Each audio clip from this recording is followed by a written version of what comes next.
two recent cases of a pupil who attacked his teacher. In fact, this morning, it's more than two. We also have another incident where a teacher has been arrested after sending his naked photograph to one of his pupils, has further intensified the need for more intervention on just how to safeguard both teachers and pupils from violent incidents within the school gates. So to talk more about this issue that has come to the fore of late is a psychologist, educational psychologist to be exact, joining us in studio, Jenny da Silva, to discuss this further. Thank you so much, Jenny, for your time. Just as we speak, in the front page of one of the newspapers, pupils attack teachers. Where has it all gone wrong? Education or teaching used to be such an admirable profession where the teacher used to be held in such high regard. What has happened? When we look at the education system, I think that a lot of it manifests within the education system because it's where the focus is. But on a more fundamental level, it's, in society in general, children will act out what they see happening in society. And I think even more basic than that is what is going on in the family structure. You know, our traditional family roles and our traditional family values are under severe threat. You know, it's not like it used to be anymore.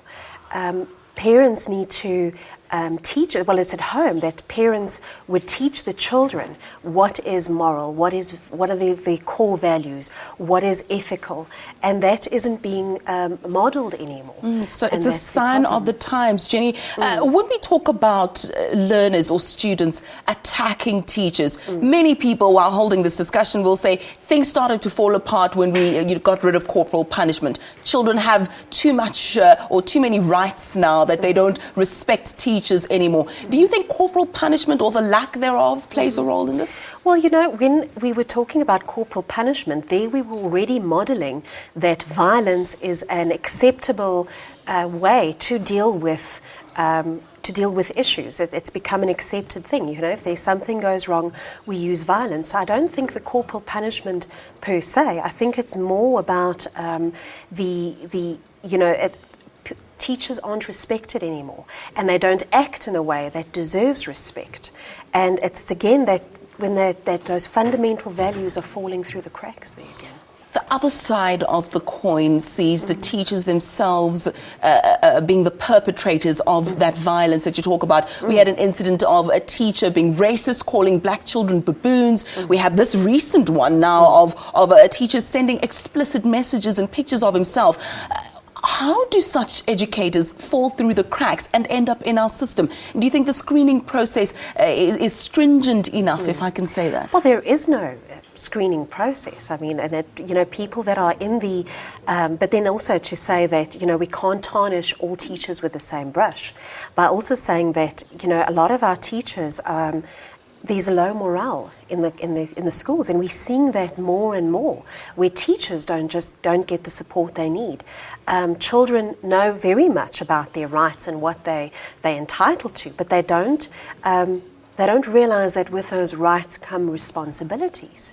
And saying that as well, they're very aware of their own rights, but not so much that teachers are also people, and teachers also have their own rights that need to be, Jenny, how do we fix things? I mean, I'm looking at this two-pronged. One, the student who's been wronged, their trust has been broken. They relied on this individual and they've abused this child. And the other side of the coin, the teacher who has to go back to the classroom after the trauma of being harassed by the students. So if you can take a look at both of them on psychologically, how do they start to heal, and how do we fix things? Well, it comes back to fundamental human rights again. Back to that thing about we are all, as South African citizens, we are all entitled to dignity and to have that respect again. And teachers need to act in a way that is also, that shows that they are authority figures. You've got teachers that will go and sexually harass pupils, and will go and the discrimination that we spoke about now as well. And teachers need to not be lax in their duties, to perform their duties, to not be negligent, to portray themselves as authority figures. Of course, sexual relationships between teachers and pupils are just not, that's a no-go in any way you look at it.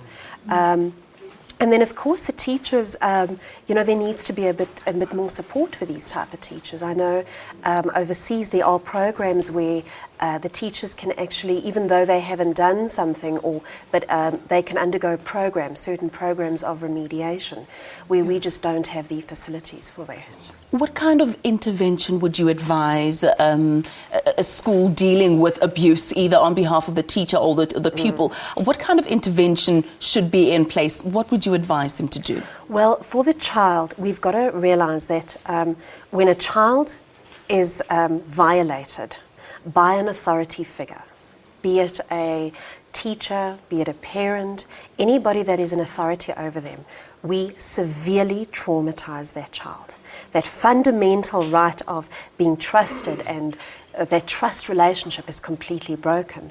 And we now know that research says that the brain actually fundamentally changes when there is severe trauma. And your psychologist will distinguish between acute stress disorder, your PTSD, your post-traumatic stress disorder, and then your complex trauma. And complex trauma is that ongoing and prolonged trauma, whether it be to sexual abuse or what have you. And a child that goes through that then really definitely needs some sort of psychotherapy. And by psychotherapy, I don't mean counselling. Counselling is more your advice giving and your basic counselling skills. So something more aggressive is needed. Yes. I think we'll leave it there. This should be an ongoing discussion. What I grasp from this is that it's everybody's responsibility. The parents, the teachers, the pupils, Absolutely. The community, the society. It takes a whole village to raise a child, and that's definitely something we'll continue to look into. It's definitely making headlines all over the newspapers. So let's leave it there for now. We'll take another look at it at a later stage. Right now, a quick break.